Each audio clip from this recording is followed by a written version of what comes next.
C'est écrit au début de la Torah, Bereshit bara Elokim, Tashamayim et Haaretz. Au début, Dieu créa le ciel et la terre. Veruach Elokim merachefet al pnei hamayim. Et l'esprit de Dieu planait sur la surface des eaux. Et sages d'Israël, on dit c'est quoi l'esprit de Dieu? Le nom du Mashiach.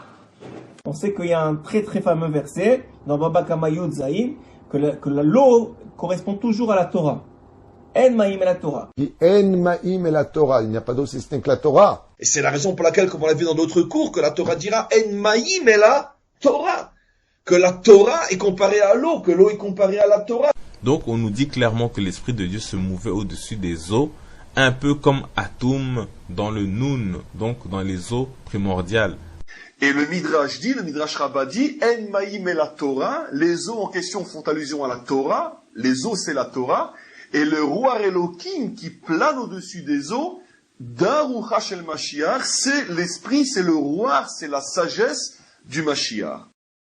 Veruach Elohim merachefet al pnei hamayim, lorsque le souffle de Elohim planait sur les eaux, sur la surface des eaux, disent les Chachamim dans le Midrash, Ze rucho shel melech HaMashiach. C'est le souffle du roi Mashiach. Toi, tu croyais que c'était le souffle de Dieu qui plane sur les eaux, c'est très joli, c'est très imagé. Mais en fait, les Chachamim nous disent, c'est déjà ce qui était prévu au départ. C'est-à-dire que le Mashiach attend comme un souffle qui plane sur la surface de l'eau. Ça fait depuis que le monde a été créé, le jour de la création. Veruach, le deuxième verset de la Torah, Veruach Elokim merachefet al pnei hamayim. Et l'esprit de Dieu soufflait sur la surface des eaux. Et ça, j'y serais demandé, c'est quoi l'esprit de Dieu? Le nom du Mashiach. Depuis que le monde est créé, on attend Mashiach. Donc, le Messie plane au-dessus des eaux. Le Messie marche sur l'eau. Le Mashiach marche sur l'eau. Le Mashiach est au-dessus de l'eau, au-dessus des lois. Le Messie, dans les évangiles, il est appelé une centaine de fois le Fils de l'homme, en tant que résurrection, en tant que renouveau, comme un phénix qui renaît de ses cendres. Le terme Fils de l'homme, même dans la Torah d'ailleurs, ça a comme signification le Messie.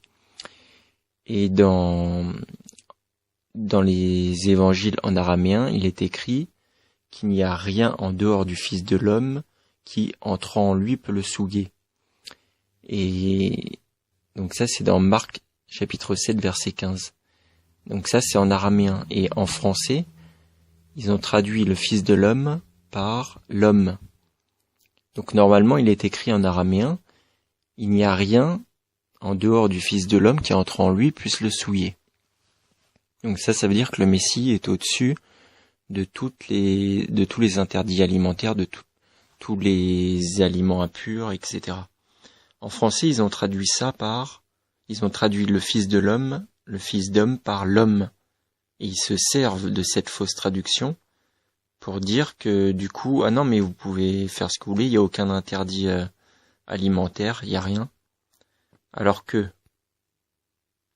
dans la Genèse, il est interdit, en tout cas pour celui qui n'a pas atteint l'état christique, l'état du Fils de l'homme, c'est-à-dire 99,999% d'entre nous, c'est-à-dire pour quasiment tout le monde, il est interdit, vous ne mangerez point la viande vous ne mangerez point de chair avec son âme, c'est-à-dire avec son sang, donc faut pas manger la viande avec le sang. Donc ça c'est dans la Torah, Genèse 9.4. Dans les textes chrétiens, ce qu'on appelle les textes chrétiens, pareil dans Actes des Apôtres, chapitre 15, verset 29, on nous dit de ne pas manger la viande avec le sang. Et dans le Coran, on nous dit pareil dans Sourate 2, verset 173, de ne pas manger la viande avec le sang. Donc en fait, dans les 3 livres, on nous dit de ne pas manger la viande avec le sang. Mais à cause d'une fausse traduction, dans le christianisme, ils autorisent aux gens de manger la viande avec le sang, ce qui est interdit, parce qu'en fait le verset, quand il disait il n'y a rien en dehors qui puisse entrer souiller le Fils de l'homme, ils l'ont traduit par l'homme. Quand Mashiach vient, tout le mal est éradiqué.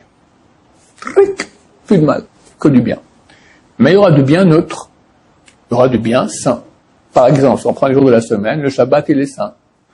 Les autres jours, ils sont profanes, ils sont neutres, ils sont pas saints. Mais lentement, Dieu va faire en sorte que tout devient saint. Et même les interdits que nous avons aujourd'hui pour pas rentrer dans le mal, ils vont être abolis. C'est ce qu'on dit dans les Télim tous les matins. Hachem matir asurim. C'est quoi matir asurim? Le sens simple, il libère les prisonniers. C'est quoi assour? Assour, c'est interdit. Il libère les interdits. Ça sera autorisé. Beaucoup d'interdits ne seront plus interdits parce qu'il n'y aura plus de mal. Il n'y aura plus que du bien. Et peu à peu, même le neutre devient saint. Ça veut dire qu'il n'y aura plus de jours neutres, profanes. Non, je sais pas si vous comprenez la symbolique incroyable qu'il y a derrière ce que je viens de vous expliquer. C'est-à-dire que comment s'appelle la religion qui a été créée à partir des évangiles. Cette religion s'appelle le christianisme. C'est-à-dire, Christ, en fait, c'est celui qui est oint, c'est le Messie. Donc finalement, le christianisme, étymologiquement, c'est la religion du Messie. Et vu que le Messie est au-dessus des eaux, le christianisme, du coup, vous dit qu'il n'y a pas d'interdit. Je sais pas si vous comprenez le concept. Mais le truc, c'est que cette religion s'adresse à des gens qui n'ont pas atteint le niveau christique, l'état christique.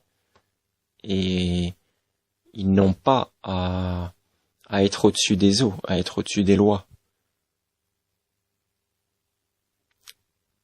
Après, les gens qui ne sont pas sincères dans leurs recherches, dans leurs études, dans leur purification, etc., ils vont tomber dans le piège de suivre ce que leur dit l'Église catholique. Là, je vous ai donné un exemple parmi des milliers. Le catholicisme, il y a des milliers de pièges. Et quelque part, c'est finalement quelqu'un qui étudie réellement, il tombe pas dans les pièges. Et quelqu'un qui demande à Dieu la guidance ne tombe pas non plus dans les pièges.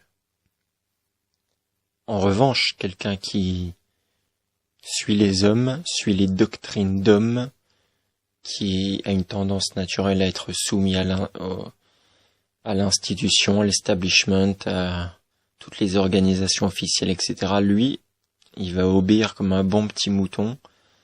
Il va passer à côté complètement des commandements et du coup, il réalisera pas ce qui est demandé. Et donc finalement, il n'y aura pas d'élévation spirituelle pour lui, ni de possibilité de sauver son âme. Nous allons voir que le Seigneur Jésus-Christ lui-même annonce que celui qui sera déclaré petit dans le royaume des cieux est celui qui n'enseignera pas et n'appliquera pas la loi de la Torah. Car je vous le dis en vérité, jusqu'à ce que passe le ciel et la terre, un seul iota ou un seul trait de la loi ne passera pas, que tout ne soit accompli. Celui donc qui aura violé un de ces moindres commandements et appris aux hommes à faire de même, sera le moindre dans le royaume des cieux. Mais celui qui aura pratiqué et enseigné sera déclaré grand dans le royaume des cieux. Matthieu 5, 18 et 19. Et malheureusement, les chrétiens ne lisent jamais et n'observent jamais ce verset de Matthieu 5, 18 et 19. Mais on doit l'appliquer parce que c'est le Seigneur Jésus-Christ lui-même qui le dit. Et vous allez me dire en fait, où est-ce que l'évangile et les prophètes ont-ils enseigné la Torah? Ça, c'est mal connaître les Écritures. D'abord, dans 1 Corinthiens 14, versets 33 à 34, on apprend que une femme ne doit pas enseigner. Et cette loi, en fait, vient de la loi de la Torah.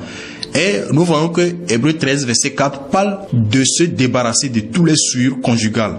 En fait, toutes ces lois viennent en fait de Lévitique 15, Deutéronome et Genèse 38. Nous voyons que Jacques 1, 27 parle de la religion pure et sans tache. Cette loi, en fait, vient d'Ésaïe. Dans 1 Corinthiens 7, verset 19, l'apôtre Paul ne considère pas la circoncision comme étant très nécessaire. En fait, cette loi vient de Jérémie 9 et 25 et 26. Et sans oublier également tout le chapitre 2, acte 15, qui ne fait que reprendre les enseignements de la Torah. Donc ne pensez pas que lorsque le Seigneur Jésus-Christ dit qu'il n'est pas venu pour abolir la loi, mais pour venir l'accomplir, il ne le dit pas pour plaire aux pharisiens. Il le dit parce que c'est ce qui doit se faire.